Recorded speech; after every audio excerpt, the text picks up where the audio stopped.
अखंड ज्योति मार्च 2022। विशिष्ट सामयिक चिंतन। जागृत युवा शक्ति। युवा शक्ति राष्ट्रीय विकास का आधार है। इस शक्ति को जागृत करके विकास के अनगिनत आयामों को खोला जा सकता है। युवाओं के कारण भारत को जनसंख्या मूलक लाभ मिल रहा है। युवा शक्ति के द्वारा भारत का युगांतकारी परिवर्तन संभव है। सन 1945 में हिरोशिमा और नागासाकी पर परमाणु बम गिराए जाने और दूसरे विश्व युद्ध में अपमानजनक पराजय झेलने के बाद जापान हर लिहाज से शक्तिहीन और पंगु हो चला था, लेकिन अपने राष्ट्रीय संकल्प और युवाओं की ताकत के बल पर वह एक बार फिर उठ खड़ा हुआ। छोटे आकार और छोटी जनसंख्या वाले इस देश ने अपने बड़े हौसलों और अटूट संकल्प के साथ इतनी तरक्की की कि देखते ही देखते दुनिया की दूसरी सबसे बड़ी आर्थिक ताकत बन गया। अपनी पराजय के 10 साल के भीतर उसने बुलेट ट्रेन बना ली और 19वें साल में ओलंपिक खेलों का आयोजन कर लिया।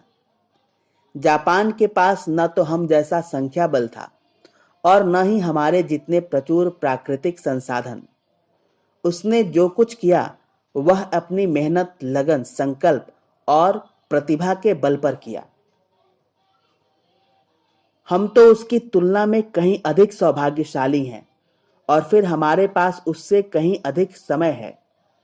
समृद्ध गौरवशाली इतिहास और आदर्श, प्रेरणादायी व्यक्तित्व भी हमारी मजबूती है।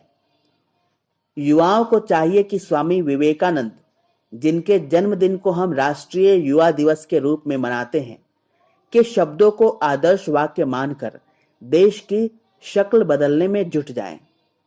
उन्होंने कहा था, उठो चलो और तब तक मत रुको जब तक कि लक्ष्य हासिल न हो जाए, और फिर यह भी कि सारी शक्ति तुम्हारे भीतर समाहित है। अपने पर भरोसा रखो, तुम कुछ भी करने में सक्षम हो। हमारे युवाओं को अपनी शक्ति का एहसास अवश्य है। टाइम्स ऑफ इंडिया के सर्वे के सवाल में पूछा गया था कि भारत की सबसे बड़ी शक्ति क्या है। इसके जवाब में 61% युवाओं ने कहा, युवा शक्ति।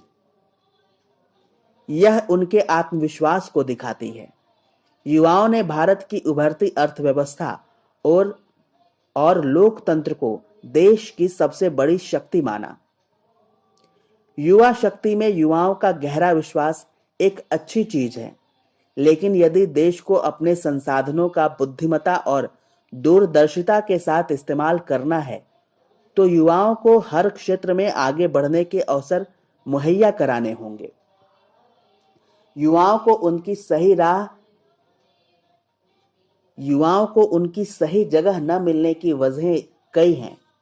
हमारी शिक्षा प्रणाली, जिसका केंद्रीय उद्देश्य छात्रों को कर्मचारी बना देने तक सीमित है, यह इस राष्ट्र की आधुनिक महत्वाकांक्षाओं तथा शक्तियों के साथ न्याय नहीं कर पा रही है।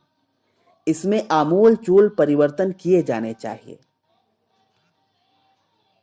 जिससे न सिर्फ हर छात्र को उसकी दिलचस्पी तथा प्रतिभा के अनुरूप अध्ययन करने का अवसर मिले, बल्कि रट्टे वाली पढ़ाई के बजाय व्यवसाय तथा कौशल आधारित प्रायोगिक शिक्षा ग्रहण करने का मौका भी मिले।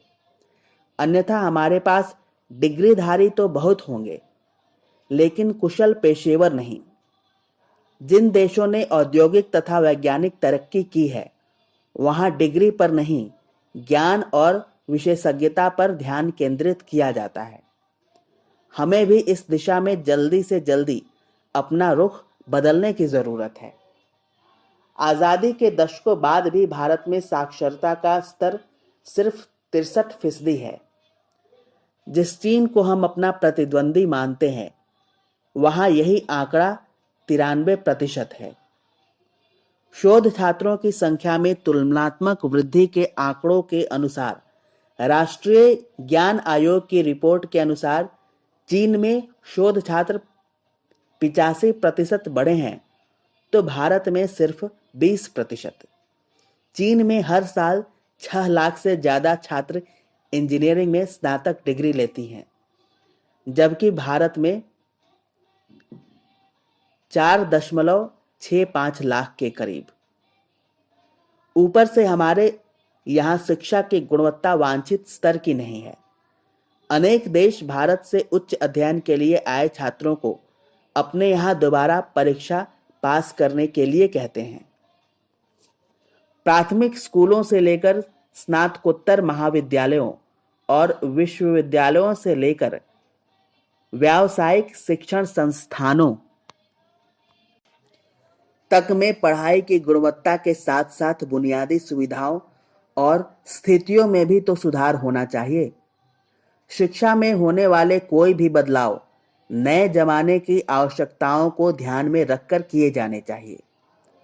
अच्छे शिक्षण संस्थानों की संख्या कम से कम इतनी जरूर हो कि कोई भी प्रतिभाशाली और योग्य छात्र इंजीनियरिंग, प्रबंधन, चिकित्सा, लेखा और पेशेवराना विशेषताओं से जुड़े दूसरे पाठ्यक्रमों में प्रवेश से वंचित न हो।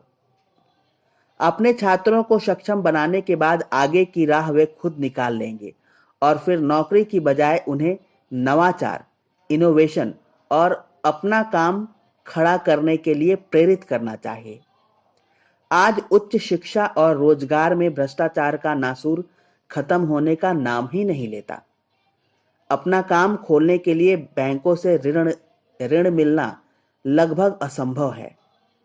देश में ढांचागत विकास ने धीरे धीरे रफ्तार पकड़ी है, लेकिन सरकारी अनिश्चितता और ठहराव हमारी अर्थव्यवस्था की रफ्तार में बड़ी बाधा बन रहे हैं। ढांचागत विकास और अर्थव्यवस्था एक दूसरे के साथ सीधे जुड़े हुए हैं। इनमें से एक बढ़ेगा तो दूसरा भी स्वयं ही बढ़ेगा। लेकिन नीतिगत स्तर पर संदेह और स्थिरता आ गई तो पहले का किया गया प्रयास भी व्यर्थ ही हो जाएगा।